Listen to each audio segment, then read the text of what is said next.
Hey guys, Nora here, and wait, what the hell?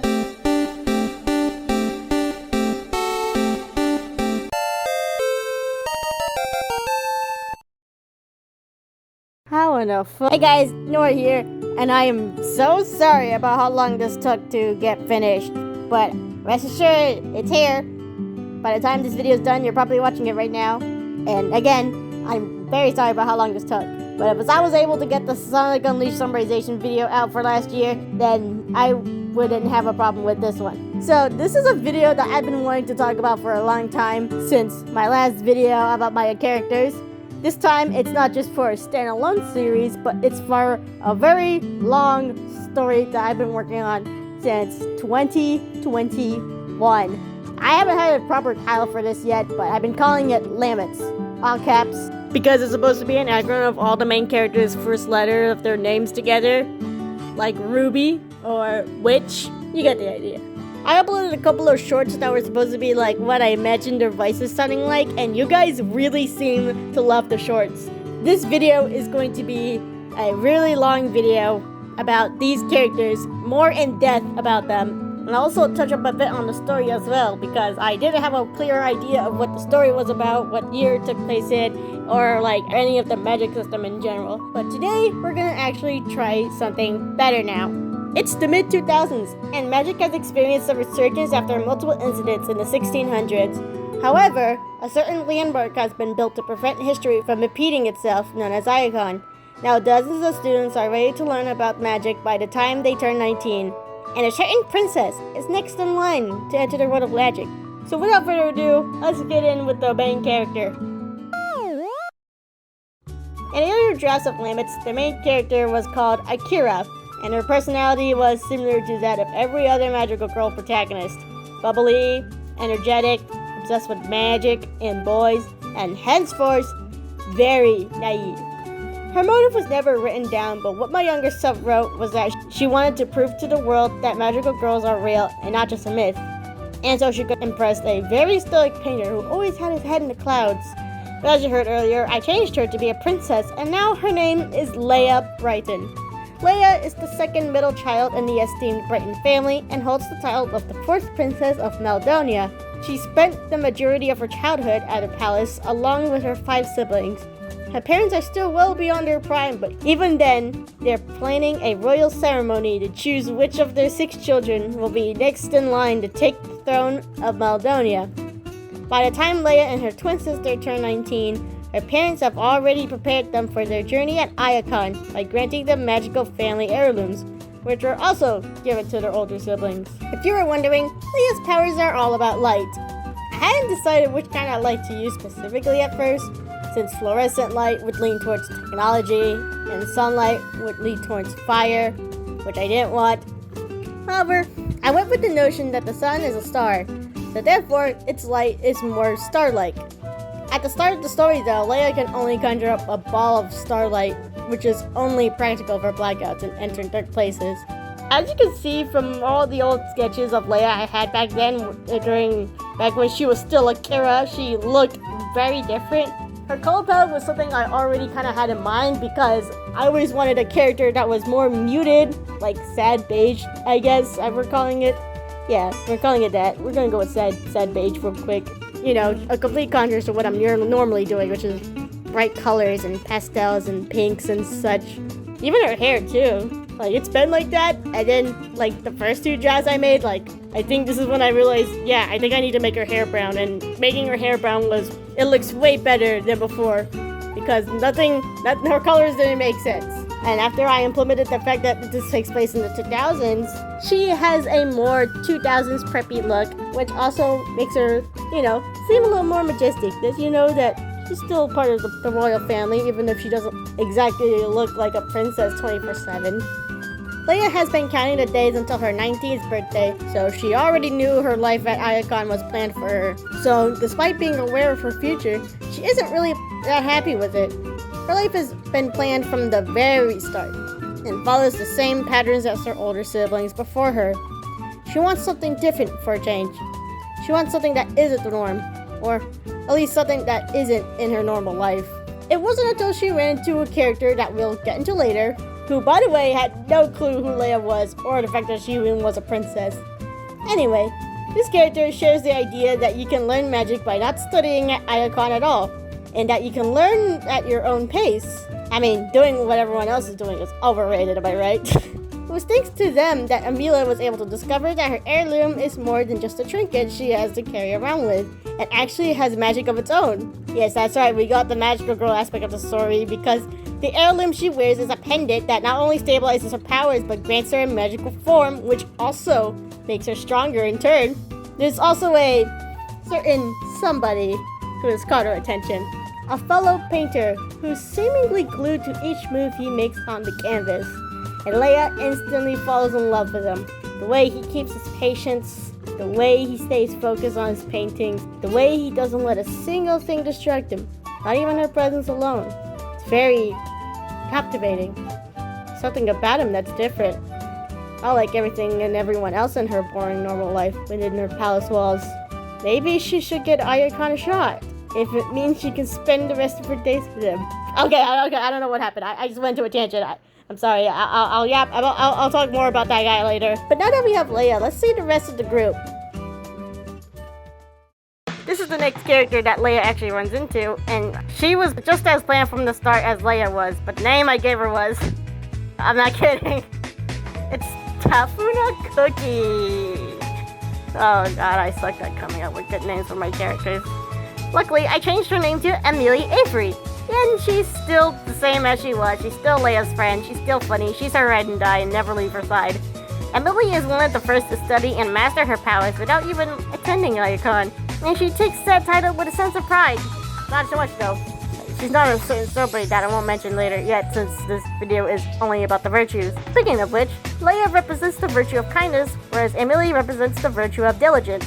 She takes care of the effort she puts into studying all kinds of magic. Because of this, she actually has a small following and garnered a little fan base of her own. She also inspired plenty of newcomers to learn and discover it at her own pace. That is what Amelie loves about her diligence, that by being herself, she's also indirectly becoming a sort of role model to younger folks. She's great with kids, as you can tell. Her powers are something I had in the drawing board, since she studies a little bit of every type of magic. I was thinking about, making her be the avatar of LAMENTS. I thought that was fun. Just have every power in the whole magic history.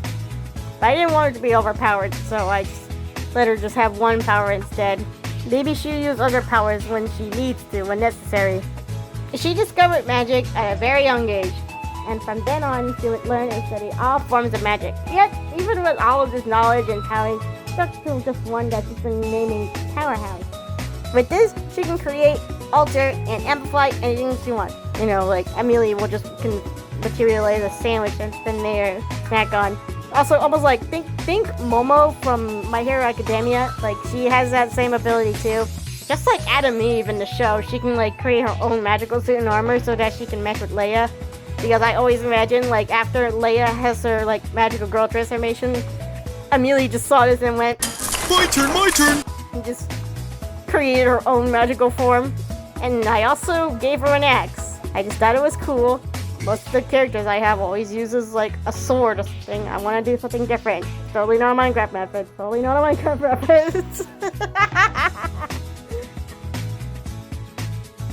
Amelie is very energetic, spunky, and very headstrong about doing things her own way.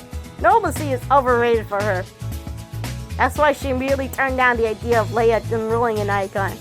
Especially with all those bullies and pointless cliques and the big parasite who's full of herself. Like I said, I won't talk to her about them later. That person is the very reason why Amelie herself doesn't even go anywhere near that place.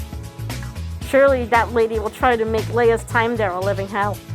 But then things get awkward for her when Leia mentions a boy there, because Amelie is not the biggest fan of romance at first.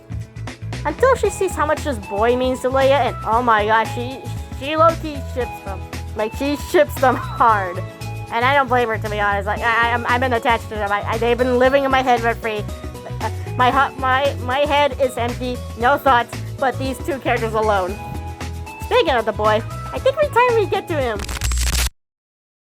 Okay, I'm not sure what happened there, but Anyway, this is one of the first characters that didn't have an established design when I first got the idea of the story back in 2020, but I did have a name in mind in a good old-fashioned Google Translate style. I think it was gonna be Gashu, which is gouache in Japanese.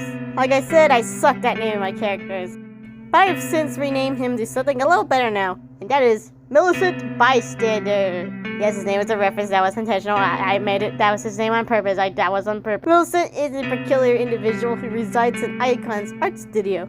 He spends his hours there painting whatever's on his mind. However, his life wasn't always just an endless cycle of painting the days away. He used to have a loving, supportive family that appreciated him for who he was and his talents. But eventually, he would be cast away from them, stranded in New Haven without his family in sight. But all that changed when he saw Leia. For some reason, she was always on his mind. He even saw her for a split second that first time. Millicent never felt this way before. But it's almost like he's obsessed with her. Head over heels, even. It's hard to explain, but his heart beats faster whenever she visits him in the art studio. She even helps him leave the studio, and they go on little dates together. As for his art, all he's been painting is Leia. And only Leia. Oh my god, I love them so much. They are so down bad for each other. Like, they love each other to guts. Like, they love each other. They're so strategy coded. I can't stop drawing them. That's how much I love them. As for his powers, I've been calling it abstraction. And I played around with the idea of him creating like these shadow creatures. But like, instead of shadows, they're like massive blobs of ink to call back to his art hobby. The ink would also take over his body depending on how long he uses it in one sitting. Millicent would even cough it out if it gets too unstable. Physically, it would restrict most of his movement, and mentally, it'll drive him mad. But luckily, he doesn't use the powers that frequently, right? He also embodies the virtue of patience, which is symbolized by how he doesn't let anything distract him whenever he's painting. He's very shy and bad at speaking at first, but when he befriends Leia and Amelie, he learns to be comfortable around others and opens up about his art. And the three of them become a tag team because, as Amelie believes, the more the merrier. They don't have an established team game yet. If you all have any suggestions, I'd like to hear them in the comments. That's pretty much what I got about him. Like, I love him. He's my favorite character. And since I mentioned the trio goes on their adventures together, this is where they run into a strange fellow. Next, let's talk about a strange-looking doll named Namari Bellagane. Now, Namari and everyone else onwards weren't on the drawing board in 2021, and were in the works in late 2023 and early 2024. And this character is drastically different from what I came up with 3 years ago. You see, Namari started off as a dropout at Icon, and she had completely different motives from Amelie, which led to the two of them becoming rivals, and her powers are all about electricity, and she was just a complete jerk for no reason whatsoever. But the more I thought about it, the more I noticed that she hardly fits in with the virtue that she's supposed to represent, that being humility. So this time, her story is now completely different from the last draft that I came up with. First of all, her design changed from having these prosthetics, which would amplify it whenever she uses her powers, but that felt a little too similar to Amelie's magic. So now she's a life-size, ball-jointed fashion doll, and the only character in this lineup who doesn't have any powers. At least not yet, but the subject is due to change eventually. I also got some cool lore now. Several years ago, there was a humble man who used to be a fellow carpenter. He was an honest man who put his co-workers first before himself and let others take the promotions instead. Then he met a lovely woman by chance, and the two fell deeply in love. They would run off to have sweet picnic dates, admire the beautiful flowers. They even had a son when they settled down. A lot of people would consider the man to be lucky, but he would believe that he didn't deserve to just live this easy, simple life. But unfortunately, all of this came to an end when a terrible accident occurred and took the lives of his wife and son. The poor man was so devastated by the loss, so much so that he took the blame for not being good enough of a husband and father for them. Still in his grieving process, he looked for ways to bring them back and ran into a woman with ulterior motives. He would beg for her to come up with anything to save them again. To his surprise, she agreed to this request. She would let the man know that she would only bring at least one of them to life for this experiment, and a prized possession of theirs to put their soul in, that being the life-size doll that was given to the son from the mom. The very doll the two of them loved to play with. What he didn't know was that this woman had other plans. Because once he made the decision, she hid the doll and cut off all ties with the man, keeping her experiment a secret from him. This is where the story ends. He never saw his wife and son ever again after this. Before I tell you who's possessing the doll, I'll let you guess first.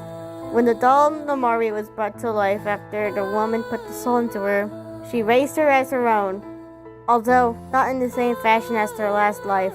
The woman was bitter and evil. She forced Namari into tight clothing and didn't seem to show any sympathy or remorse whenever her joints started to bleed. Namari hated it. She hated how she had to meet a certain standard that her guardian made up. She hated the shoes she had to wear. She hated everything. But Namari never understood why.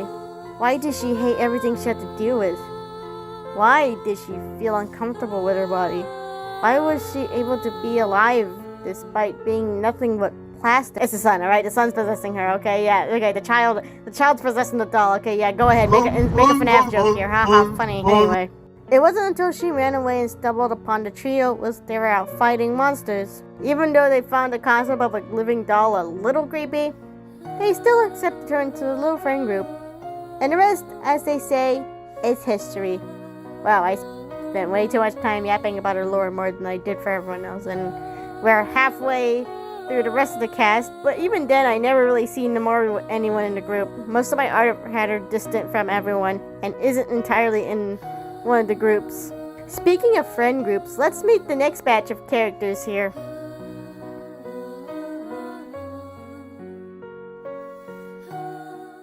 Now, I don't want to pick favorites, but this girlie is one of my favorites out of everyone here. And that's mainly because she had the most niche theme and already established backstory alone. You see, in my sophomore year in high school, my English teacher had us read a Korean folklore called What We Plant, We Will Eat. The story is about two brothers who inherited their sick father's field of crops. But the other brother was selfish and rude and kicked his younger brother out and kept the field to himself. Meanwhile, the younger brother stayed humble and selfless, and one day he treated an injured bird. Eventually, when that brother grew up and had a family, the bird he cared for came back and blessed his family with magical melons and crops that were ripe with gold coins. And they became rich beyond their comprehensions, with plenty to eat and bought more land to plant more crops. This story has stuck to me for some time, and I guess I can say that English class has really paid off. Since I was able to create a character based on this story alone, and since the folklore is Korean, I appropriately named her Eun Lee. Following the themes of the story, Eun Lee is a humble saleswoman and owns her own land with all of her other 10 younger siblings, and sells all kinds of produce, although she's very keen on squashes, specifically pumpkins, because apparently I'm always drawing her with a pumpkin, and even right now, like you see her, she's holding a pumpkin. You know, I guess pumpkins are her favorite fruit now. So, if it wasn't obvious already, she represents the virtue of charity, and her powers are all about growing plants and produce. Out of all the characters in this team, Eun Lee has the most passive magic and provides support for them, offering food whenever they get hungry. She's such a sweetheart, and when our main trio and Namari meet her, she gives them a much bigger room to hang out in for all of the rest of the cast to interact and get to know each other, and go on even more fun adventures. Thinking about how they'd all interact with each other and their powers is very fun. Like, imagine Leia using her magic to provide a light source when the power cuts out, or to speed up the production of Eun Lee's crops at night. Says, I think her main drawback is that produce will grow less faster at night, or somewhere that doesn't have any windows for sunlight to pass through, like a very dark cave.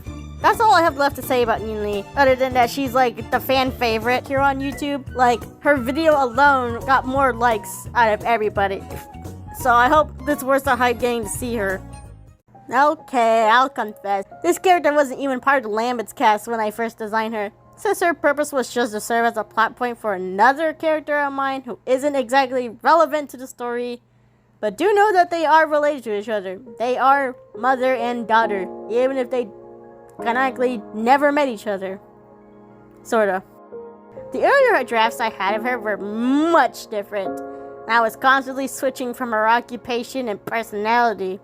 She went from being a well-renowned exorcist to just some lady who used to be very sweet and naive, to contrast that character's cynical and stern personality from before. Then I swapped their personalities and made this character a nun, and well, as you can see, she gave me the most character. She gave me the most struggle with, her backstory and such. But this time around, I made her one of the head instructors of Iacon, and her name is Sofiana Onasis, or just Sophie for short. So far, the only part of her I had a very clear idea for was her powers. I wanted her to have what I've been calling Castaway. In a nutshell, it's just exorcism with extra steps. The way it works is that when a demon is roaming about in the surface world, Sophie would cast a summoning circle and send that demon back to hell, and he can't go back up for a long period of time. About a week or two. Since she's also a mentor at Iacon, she's actually the first person that Leia is introduced to during orientation day. There, Sophie shows Leia around the establishment, like the different rooms and magic she could study, and how many hours some students like to spend each day. But like I said, the only thing Leia has on her mind is Millicent and Millicent only, much to Sophie's dismay. Especially considering that she's the virtue of chastity, and she's not a fan. Now, Sophie isn't exactly comfortable with romance or relationships, much like Amelie, but where Amelie isn't into dating anyone herself, but still enjoys rom-coms and seeing her two best friends love for each other, Sophie can't fathom romance at all. But at the same time, she has no idea that she's queer, and has someone on her mind. I mean, everyone else is queer here, so I guess you don't have to worry. In fact, she's also having an ongoing, let's just say a situationship. There were rumors about it being spread all around New Haven as well. I don't know. I just think it's interesting to have an overtly religious character who's actually a closet queer person going on dates with someone who's more open about their identity. Sophie just has a very hard time accepting herself and breaking out of this very tough exterior she's made to look more presentable for the city and for Iacon.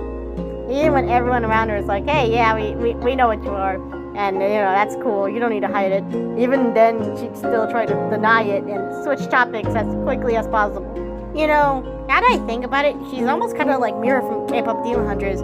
Great movie, by the way, you should watch it, it's like peak cinema. Anyway, I think this should be the right time to point out that you should make your characters different and unique, but still have one thing in common so they all look like they belong together. Especially when it comes to large groups of characters like this. Like, give them their own little character arcs and unique interactions with the other characters, and have them go through their own character development from these interactions alone. Looking back at it now, Leia and Sophie parallel each other so much.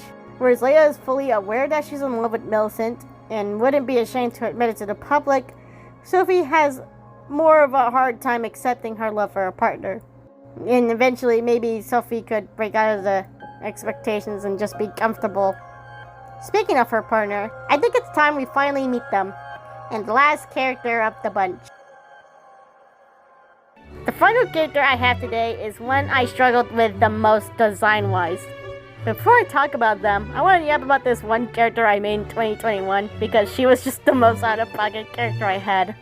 Back in 2021, when it was just Leia and Amelie, they were going to have this mentor character who was a royal princess. She had the all-knowing knowledge of magic. But I think out of everyone here from the Google Translate thing themselves, it's the most dumbest names I've ever come up with. She was gonna be called Okai Shosha.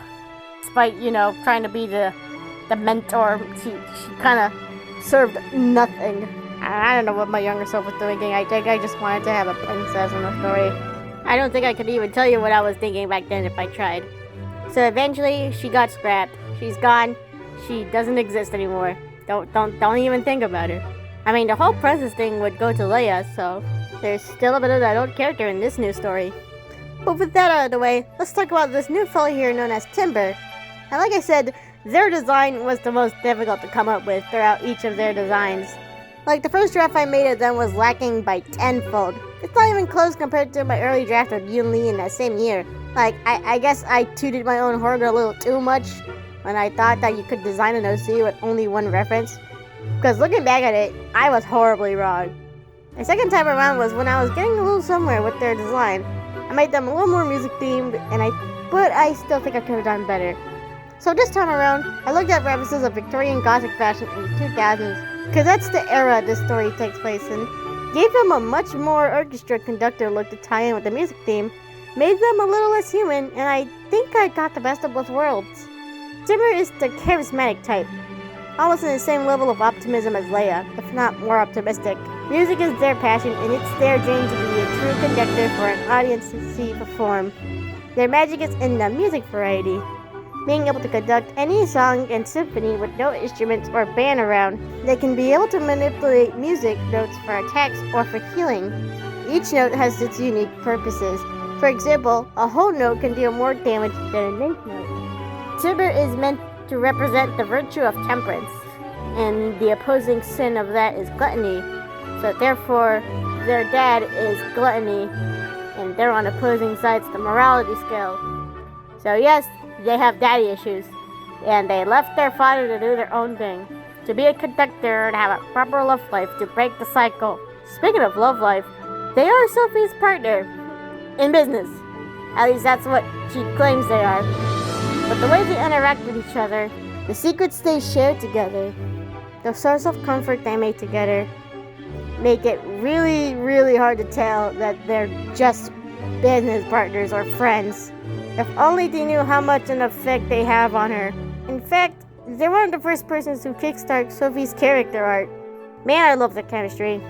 I want to keep yapping about it, but it appears I have run out of things to say other than that. I love how Timber fits with the rest of the cast and how much they round up everyone else entirely. So I guess it's time to see them all together. Shall we?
And that is all of my characters. I am, like I said, I'm very sorry about how long this video took to make and how long it took to finally get it out, but it's out, and I'm still sorry about that. But I really hope you enjoyed the story, and I really hope to make more videos like these. I've been trying to get more into art videos like this, and I would like to hear some feedback on what y'all think about this type of videos. Don't forget to like and subscribe, and maybe leave a comment if you feel like it. I really hope you enjoy watching, and see you in the next video. Bye!